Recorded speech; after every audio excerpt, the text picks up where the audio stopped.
Bonjour à tous, bienvenue dans ce nouvel épisode du Recap Crypto. Comme tous les lundis, on se retrouve ensemble sur la chaîne YouTube de Cryptost pour faire le point sur les principales actualités qui ont marqué la semaine passée dans le monde des crypto-monnaies. Et au programme cette semaine, on va parler du remboursement de la position d'emprunt de Celsius de 250 millions de dollars. On va parler aussi de l'état des volumes sur le marché des NFT. Et puis on va aussi parler de la plateforme Voyageur qui fait faillite suite au bear market. Bref, je vous propose qu'on rentre sans plus tarder dans le vif du sujet. C'est parti. On commence ce tour des actualités crypto en parlant de la plateforme de lending Celsius. Alors c'est une affaire qui anime l'écosystème crypto depuis maintenant plusieurs semaines. Elle a longtemps été pointée du doigt pour mauvaise gestion des fonds de ses clients, pour surexposition à des actifs risqués. Pire encore, certains experts menaçaient même la plateforme d'insolvabilité en cas de chute trop forte du Bitcoin. Pour rappel, et dans une volonté d'offrir des rendements plus attractifs à ses clients, Celsius avait recours à des emprunts collatéralisés sur des market makers autonomes, notamment MakerDAO. C'est-à-dire que lorsqu'un client achetait un certain montant de Bitcoin, celui-ci était utilisé pour emprunter avec collatéral du stablecoin DAI sur le protocole MakerDAO, c'est-à-dire que ça correspondait finalement à un emprunt avec effet de levier. À date du 13 juin dernier, Celsius disposait de plus de 17 000 wraps BTC placés en levier sur Maker. Cette position risquait la liquidation si le Bitcoin chutait en dessous de 22 500 $. En prévision, la plateforme avait ainsi déposé près de 7000 BTC supplémentaires afin de recollatéraliser sa position. Sauf que face à la récente chute des cours des crypto-monnaies, avec le Bitcoin qui est tombé en dessous de ses niveaux et même en dessous des 20 000 $, Celsius a pris les devants, a anticipé et a déjà remboursé une bonne partie de sa position.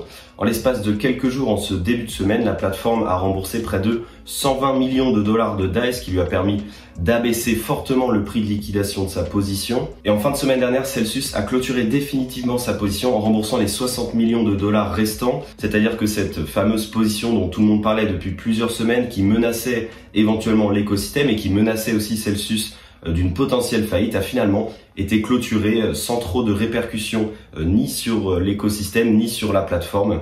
Et on continue dans le thème des plateformes centralisées et on va parler d'une autre plateforme qui a malheureusement moins bien vécu ce début de bear market.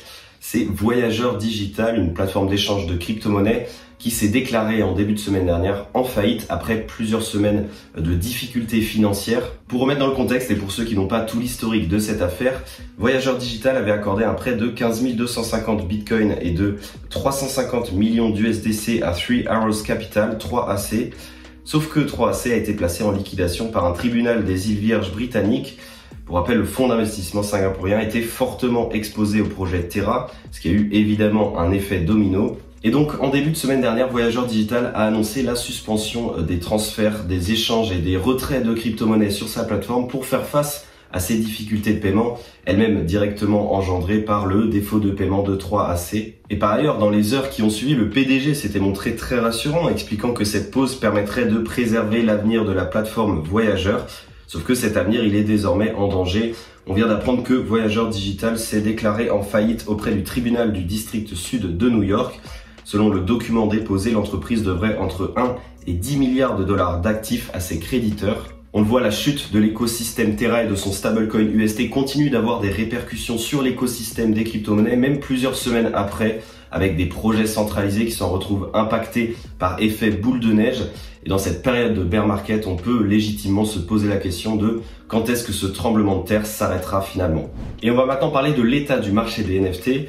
Alors que ceux-ci avaient vu leur volume exploser à la hausse en ce début d'année 2022 et notamment sur le mois de janvier 2022, la tendance semble s'être depuis inversée.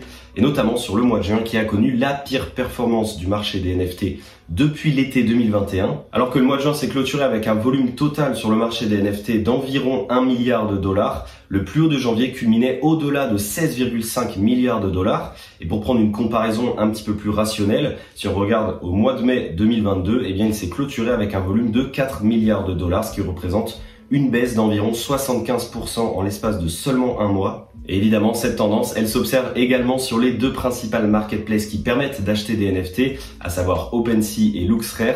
Et à ce jeu, c'est la deuxième qui ressort perdante et qui accuse la chute la plus sévère. À titre d'exemple, en prenant la journée du 2 février 2022, LooksRare a généré 700 millions de dollars de volume contre 182 millions pour OpenSea. Au 30 juin dernier, OpenSea générait 15 millions de dollars de volume quand LooksRare s'élevait seulement à 5,5 millions. Et donc ce dernier voit son volume divisé par 127 sur les 2 journées comparées quand ce coefficient est de 11 pour OpenSea. Alors bien entendu, ces statistiques permettent d'apporter une vue globale sur l'état du marché des NFT et ça n'empêche pas que d'autres projets continuent de voir le jour quotidiennement et continuent également de performer. Toutefois, il est certain que ce ralentissement de l'activité permettra d'épurer et de sortir certains projets qui n'avaient aucune valeur ajoutée. Nouvel échec cuisant pour Meta dans son ambition d'intégrer l'industrie des crypto-monnaies. Quelques mois après l'abandon du projet de stablecoin Diem, la société de Mark Zuckerberg met désormais fin à Novi, un projet de portefeuille numérique pour le stockage de crypto-monnaies. Selon le communiqué de Meta, l'application Novi et son stablecoin associé devraient fermer à partir du 1er septembre prochain. Cette décision, elle met fin à un projet pilote de 8 mois, initié en octobre 2021. D'ailleurs, il avait été annoncé en 2020 sous le nom de Calibra, puis rebaptisé Novi. Il était uniquement disponible aux États-Unis et au Guatemala, ce qui fait qu'il y avait encore très peu d'utilisateurs qui y avaient actuellement accès. Et petite parenthèse, comme je le disais tout à l'heure, cette annonce de clôture du programme Novi intervient 5 mois après seulement la vente de l'autre projet majeur de Meta, à savoir le stablecoin Diem. Celui-ci devait être intégré à l'écosystème Meta pour en devenir la pierre angulaire. Dès l'annonce du projet pilote Novi, les législateurs américains s'étaient rapidement opposés. Certains sénateurs avaient même demandé à Meta d'abandonner immédiatement leur idée. Et finalement, après avoir forcé la société à vendre la propriété intellectuelle de son projet de stablecoin Diem, eh bien la pression réglementaire aux États-Unis aura eu raison aussi du projet de portefeuille numérique Novi. Et on termine avec l'actualité française de cette semaine. L'application Ledger Live permet d'échanger des crypto-monnaies grâce à la plateforme d'échange FTX. On ne présente plus Ledger, bien entendu, ce célèbre fabricant de hardware wallet, c'est-à-dire ces petites clés permettant de stocker ces crypto-monnaies en toute sécurité. Eh bien, l'application de Ledger disposera désormais d'une interface permettant d'échanger des crypto-monnaies qui sera en fait reliée au service de l'exchange FTX. Autrement dit, cette nouvelle fonctionnalité évite les manipulations de crypto-monnaies supplémentaires, c'est-à-dire que pour acheter des crypto-monnaies depuis votre hardware wallet, vous n'aurez plus à les retirer vers une plateforme centralisée, faire votre échange et puis les rapatrier vers ce hardware wallet, ce qui signifie que vous gagnez en sécurité, mais aussi en temps et en frais de transaction. Alors que l'univers des crypto-monnaies peut être complexe pour un nouvel arrivant et que les notions de sécurité peuvent l'être encore plus, la volonté de Ledger est de faciliter et de démocratiser l'accès au Web3. Et donc l'ajout d'une fonctionnalité comme celle-ci œuvre justement directement en ce sens. Voilà, c'en est tout pour ce tour des actualités crypto de la semaine. J'espère que cet épisode vous aura plu. Comme d'habitude, n'hésitez pas à nous le dire dans les commentaires. Moi, je vous souhaite de passer une excellente semaine et je vous dis donc à lundi prochain pour un nouvel épisode du Récap Crypto.